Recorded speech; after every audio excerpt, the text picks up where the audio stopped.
Good morning student. आज हम आपको हिंदी सेकंड का पहला अध्याय पढ़ाने जा रहे हैं, कारक। जिस रूप से संज्ञा सर्वनाम का संबंध क्रिया तथा प्रश्न के वाक्य के अन्य शब्दों से जाना जाए उसे कारक कहते हैं। जैसे माँ ने कपड़े धोए, जूते अलमारी में रख दो, बंदर पेड़ से उतर गया। उपयुक्त वाक्य में ने, में, से के लिए आदि शब्द कारक चिन्ह है। इनके द्वारा ही वाक्य के अन्य शब्दों का संबंध जुड़ रहा है। कारक के भेद। कारक के मुख्यतः 8 भेद होते हैं: कर्ता, कर्म, करण, संप्रदान, अप्रदान, अपादान, संबंध, अधिकरण और संबोधन। कारक चिन्ह।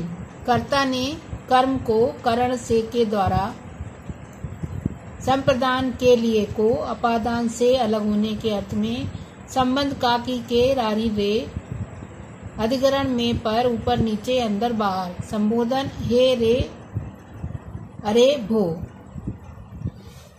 कर्ता कारक। संज्ञा अथवा सर्वनाम के जिस रूप से क्रिया के करने वाले का बोध हो वह कर्ता कारक कहलाता है। इसका विभक्ति या परसर्ग ने है। उदाहरण: शिक्षक ने पाठ पढ़ाया।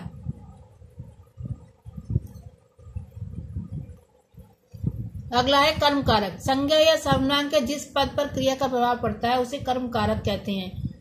जैसे पुलिस ने चोर को पीटा। अगला करण कारक। करण का अर्थ होता है साधन या माध्यम, अतः क्रिया करने तथा होने के साधन या माध्यम बनने वाले संज्ञा अथवा सर्वनाम पद करण कारक कहलाते हैं। इसका परिसर्ग से तथा के द्वारा या साथ में होता है। रिया ने मक्खन से पराठा खाया। किसके द्वारा खाया? मक्खन के द्वारा पराठा खाया। अगला संप्रदान। कर्ता जिसके लिए कुछ कार्य करता है या उसे कुछ देता है ऐसा बोध कराने वाले संज्ञा या सर्वनाम रूप को संप्रदान कहते हैं। इसका चिन्ह के लिए या को है।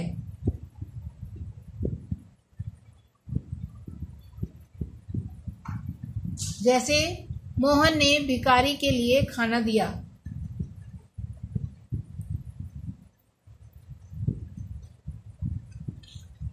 इसमें देने का भाव प्रकट हो रहा है। अपादान। संज्ञा सर्वनाम के जिस रूप से अलग होने का भाव प्रकट हो वहां अपादान कारक होता है। इसका परसर्ग से होता है, अलग होने के अर्थ में या किसी की तुलना के अर्थ में भी होता है। पेड़ से पत्ते गिरते हैं। गंगा हिमालय से निकलती है। निकलकर अलग हो रही है गंगा, इसलिए यहाँ पर अपादान कारक है। संबंध। वाक्य में संज्ञा अथवा सर्वनाम के जिस रूप से उसका किसी दूसरे का संबंध हो वह संबंध कारक कहलाता है। इसमें का, की, के, रा, री, रे आदि का प्रयोग होता है। जैसे सुरेश का भाई रमेश है। रोहित की दादी लखनऊ से आई हैं। किसी के साथ किसी का संबंध प्रकट होना ही संबंध कारक होता है। अधिकरण कारक। संज्ञा या सर्वनाम के जिस रूप से क्रिया के होने या स्थान व समय का पता चले वहां अधिकरण कारक होता है। इसका परसर्ग में तथा पर होता है। जैसे कुर्सियां कमरे में रख दो। कुर्सियां कहाँ रखी गई हैं? कमरे में। मेज पर खिलौने रखे हैं। कहाँ पर खिलौने रखे हैं? मेज पर खिलौने रखे हैं, इसलिए यहाँ अधिकरण कारक है। संबोधन। संज्ञा के जिस रूप से किसी को बुलाने, सुनाने या सावधान करने का बोध हो वह संबोधन कारक कहलाता है। जिसका विभक्ति चिन्ह हे, अरे, भो, रे है। अरे भाई यहाँ क्यों खड़े हो? हे प्रभु हमारी रक्षा कीजिए। अरे और हे शब्द संबोधन कारक है, इसलिए यहाँ पर संबोधन है। करण और अपादान में अंतर। दोनों कारकों में से परसर्ग का उपयोग होता है। जहाँ साधन के अर्थ में से का प्रयोग होता है और वहाँ करण कारक होता है, और जहाँ पृथक अथवा अलग होने का भाव हो वहाँ पर अपादान का कारक का प्रयोग होता है।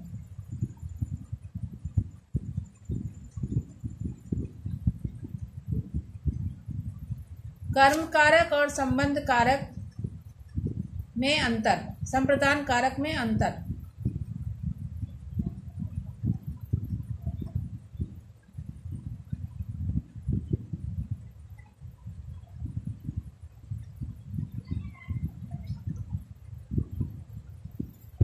कर्म और संप्रदान दोनों कारकों में को परसर्ग का प्रयोग किया जाता है, परंतु दोनों में अंतर है। कर्म कारक में क्रिया का फल कर्म पर पड़ता है, संप्रदान कारक में कर्तव्य देने का कार्य होता है। माँ ने बच्चे को पढ़ाया, यहाँ पर माँ बच्चे को पढ़ा रही इसलिए कर्म कारक है, और दादी ने भिखारी को भोजन दिया तो देने का भाव संप्रदान कारक है, इसलिए दोनों में अंतर स्पष्ट किया है। उसमें देने का भाव है और उसमें कर्म करने का भाव है, इसलिए दोनों में अंतर बताया गया है। धन्यवाद।